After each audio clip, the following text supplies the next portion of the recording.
Hi friends, welcome to Ammu's cabinet. ரொம்ப நாள் ஆச்சு நம்ம குக்கிங் வீடியோ போட்டு.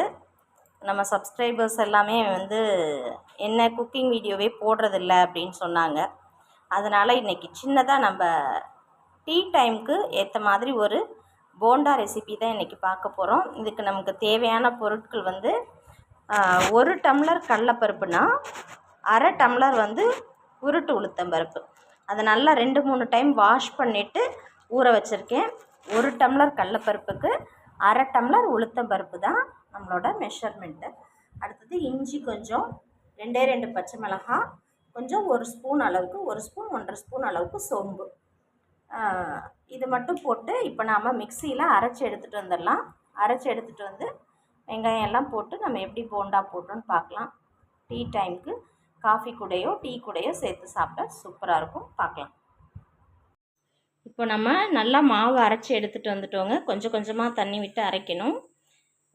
1 டம்ளர் கடலைப்பருப்புக்கு 1/2 டம்ளர் உளுந்து, சோம்பு, பச்சை மிளகாய், உப்பு, பெருங்காயத்தூள் போட்டு அரைச்சி எடுத்துகிட்டு வந்துட்டோம். நல்லா நைஸாக அரைச்சிக்கலாம். இதில் நீங்கள் சோடா உப்புலாம் எதுவுமே போட தேவையில்லை. உளுந்து போட்டிருக்கிறதுனால அதுவாகவே சாஃப்டாக இருக்கும். வெங்காயம், கருவேப்பிலை போட்டிருக்கோம். இப்போது இந்த மாவு கூட வெங்காயம், கருவேப்பிலை எல்லாத்தையும் போட்டுக்கலாம். குழந்தைங்க சாப்பிட்ற மாதிரி இருந்தால் பச்சை மிளகாயை அரைச்சிடலாம், இல்லைன்னா நம்ம கட் பண்ணி போட்டுக்கலாம். சின்ன பிள்ளைங்க சாப்பிட்றதுனால நான் மாவு கூடயே பச்சை மிளகாயை அரைச்சிட்டேன். இப்போ இது கூட வெங்காயம், கருவேப்பிலை மட்டும் நம்ம ஆட் பண்ணிவிட்டு எண்ணெய் ஒரு பக்கம் காஞ்சிக்கிட்டு இருக்கு. இப்போ இதில் போண்டா போட்டு எடுத்துடலாம். எப்படி வருதுன்னு பார்க்கலாம். நல்லா இந்த வெங்காயம், கருவேப்பிலை எல்லாம் சேர்ந்து வர மாதிரி பிசைஞ்சிக்கலாங்க. உப்பு ஒரு டைம் பார்த்துருங்க. நான் ஃபஸ்ட்டே பார்த்துட்டேன். பெருங்காயத்தூள் மறக்காமல் போட்டுருங்க. நான் அரைக்கும் போதே போட்டுட்டேன். அதனால் வெங்காயம், கருவேப்பிலை மட்டும் இப்போ போட்டுக்கிறேன். நல்லா நமக்கு மாவு கையில் எடுக்கும் போதே சாஃப்டாக இருக்குது. நல்லா பிசைஞ்சிக்கிட்டு மாவில் நம்ம எண்ணெயில் ஒரு துளி போட்டு பார்க்கலாம். மேலே எழும்பி வந்துச்சுன்னா எண்ணெய் நல்லா சுட்டுருச்சுன்னு அர்த்தம். ஒரு துளி போட்டு பார்க்கலாம்.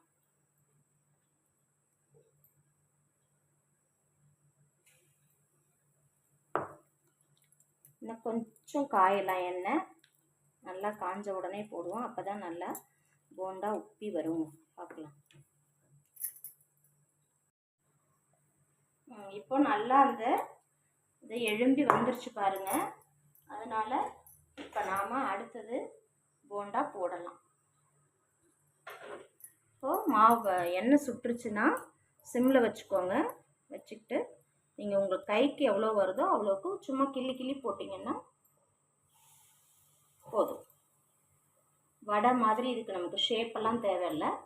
அப்படியே கொஞ்சம் கொஞ்சமாக நீங்கள் கிள்ளி வச்சிட்டிங்கன்னா போண்டா ஷேப்பில் அழகாக வந்துடும். சாஃப்டாக இருக்கும். சிம்லேயே இருக்கட்டும். இப்போ ஃபாஸ்ட்டாக வச்சோம்னா மேலே கருகிரும், உள்ளே வேகாது.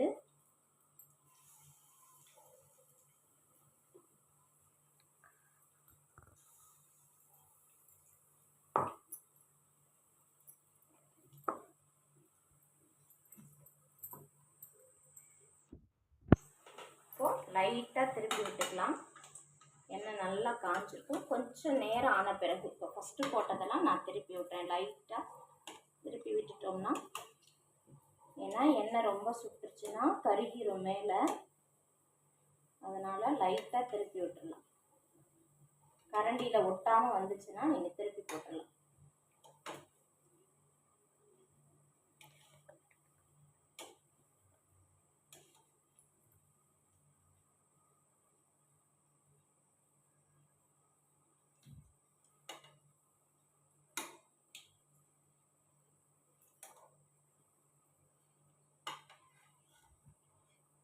எல்லாத்தையும் திருப்பி போட்டாச்சு. நம்ம ஃபஸ்ட்டு போட்ட அந்த குட்டியை இதை எடுத்துருவோம். அதெல்லாம் வேகட்டும்.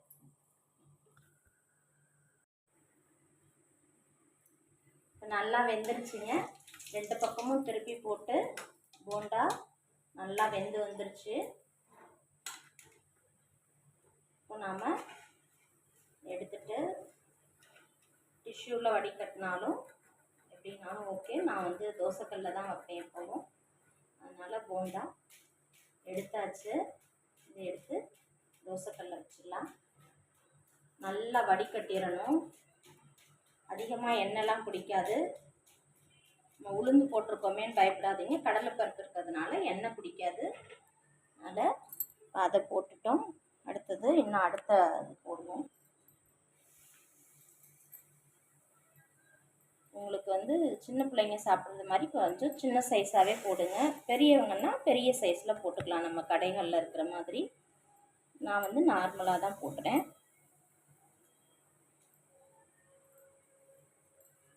சில பேருக்கு பச்சை மிளகாய் வாயில் கடிப்பட்டா பிடிக்கும். அந்த மாதிரி இருக்கிறவங்க பச்சை மிளகாயை அரைக்காமல் வெங்காயம் போடும்போது போட்டுக்கலாம்.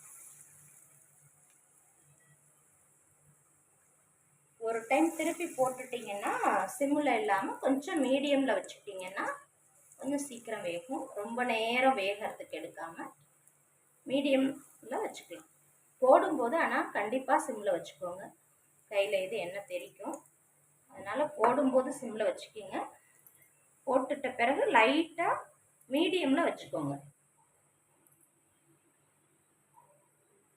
நல்லா வெந்துக்கிட்டு இருக்குது.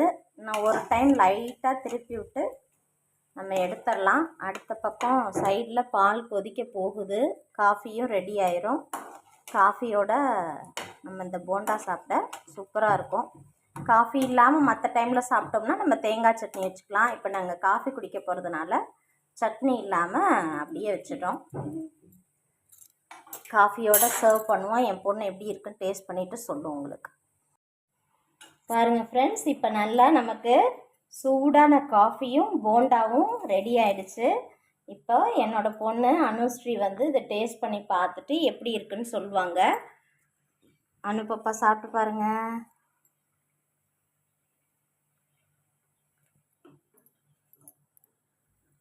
சாப்பிட்டு பார்த்துட்டு எப்படி இருக்குன்னு சொல்லணும்.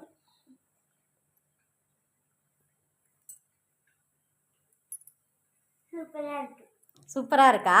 Okay, thank you. இப்போ நம்மளோட போண்டா வித் காஃபி சூப்பராக ரெடி ஆகிடுச்சிங்க. நீங்களும் ட்ரை பண்ணி பார்த்துட்டு எப்படி இருக்குன்னுட்டு கமெண்ட் பண்ணுங்கள். நம்ம சேனலை சப்ஸ்கிரைப் பண்ணுங்கள், லைக் பண்ணுங்கள், மறக்காமல் கமெண்ட் பண்ணுங்கள். தேங்க்யூ, பாய்.